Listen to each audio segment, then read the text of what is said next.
சுப்பிரமஞ்சம் என்று சொல்லப்பட்ட மாபெரும் ஒளிச்சுடர் அப்படியே அகத்தீஸ்வரமாயிருக்கு. அப்படியே புஜண்ட மகசியமாயிருக்கு. அப்படியே திருமல தேவரமாயிருக்கு. அப்படியே ராமலிங்க சாமியமாயிருக்கு. அப்படியே மாணிக்கவாசனாகவோ, இந்திரானந்தராகவோ, தாய்மாசாமியிலாகவோ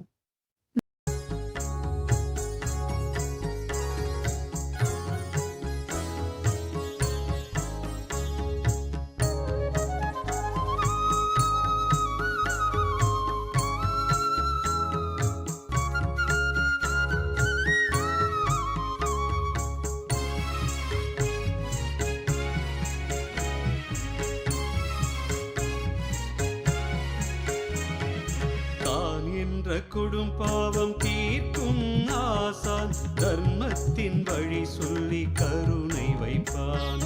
தான் என்ற கொடும்பாவம் தீர்க்கும் ஆசான் தர்மத்தின் வழி சொல்லி கருணை வைப்பான்.